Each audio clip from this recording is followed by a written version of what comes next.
an airplane that departed, but required 42 years to return. Where did Pan Am Flight 914 remain throughout those years? Did it fade into emptiness, or become caught inside a puzzling loop of time from which escape was impossible? Brace yourself, because today's real account defies every rule of science and reality. The year was 1955, the date July 2nd. A calm, beautiful morning at New York's John F. Kennedy Airport. Passengers' faces shone with excitement as they boarded Pan Am Flight 914, traveling to Miami, Florida, to enjoy their vacations. There were 57 passengers and 4 crew members, a total of 61 people aboard. The airplane was a Douglas DC-4, regarded as dependable and powerful in its era, with registration number N2914. Inside the cockpit sat the highly experienced pilot Captain Charles G. Taylor, with more than 20 years of experience and nearly 10,000 flight hours. Beside him was a young co-pilot, Juan, in the final stage of his training. At exactly 10 a.m., with the thunder of engines, the plane raced along the runway and lifted into the air.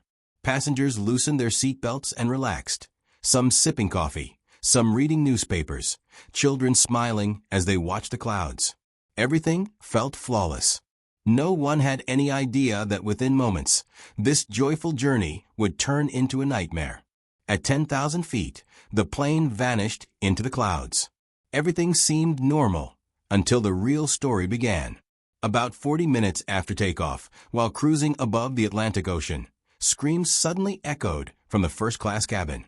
3 men, who until then appeared as ordinary passengers, stood up and pulled out weapons. They were hijackers. The peaceful atmosphere instantly transformed into terror. Children cried. People begged for mercy. The hijackers stormed into the cockpit and aimed a gun at Captain Taylor, ordering him to change course. During the struggle, an unusual chemical canister in one hijacker's bag, likely intended for blackmail, accidentally leaked or exploded. Within seconds, a thick white, suffocating gas filled the cabin. This was no ordinary smoke. It was an extremely powerful knockout gas. Through the ventilation system, it spread throughout the aircraft. Pilots, crew, and passengers collapsed one by one. Captain Taylor tried to put on his oxygen mask, but the gas acted too quickly. At 10,000 feet, the aircraft had become a ghost plane, 61 people on board, all unconscious. The plane was on autopilot, but due to changes in the navigation system during the struggle, it drifted away from Miami into an unknown direction over the Atlantic. Hours passed. Fuel indicators reached the red zone, warning lights blinked, but no one was conscious to notice them. As evening approached, engines began to fail. One engine stopped, then another.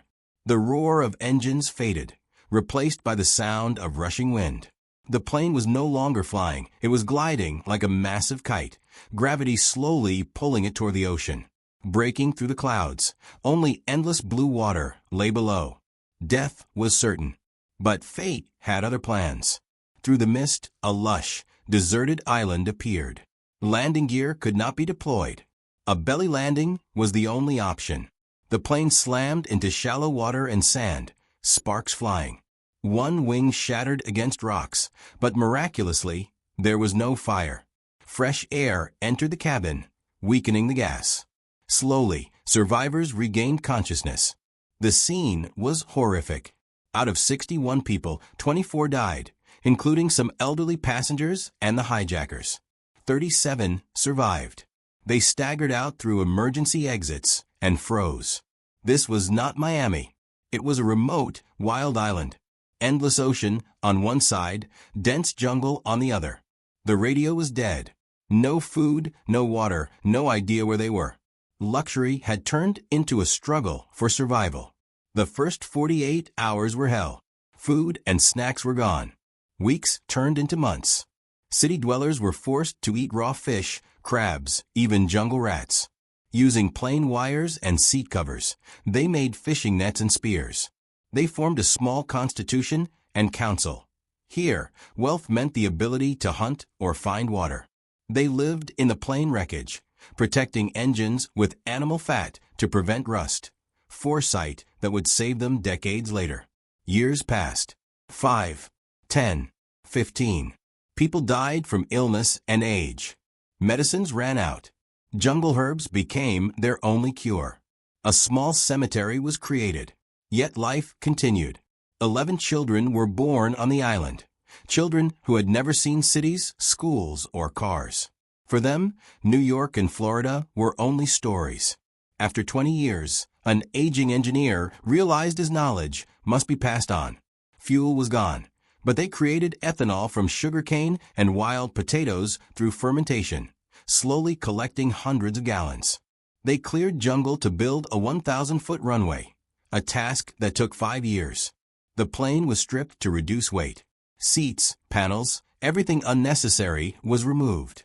Tires were rebuilt using tree rubber and animal hides. In the 38th year, the first engine test failed. Tears flowed, but hope remained. Adjustments were made. Finally, all 4 engines roared. It wasn't just engine noise, it was the sound of freedom. The wings were extended with wooden additions. The year was 1997. After 42 years, 52 survivors boarded the hollow plane. An elderly Captain Taylor sat in the cockpit, hands trembling.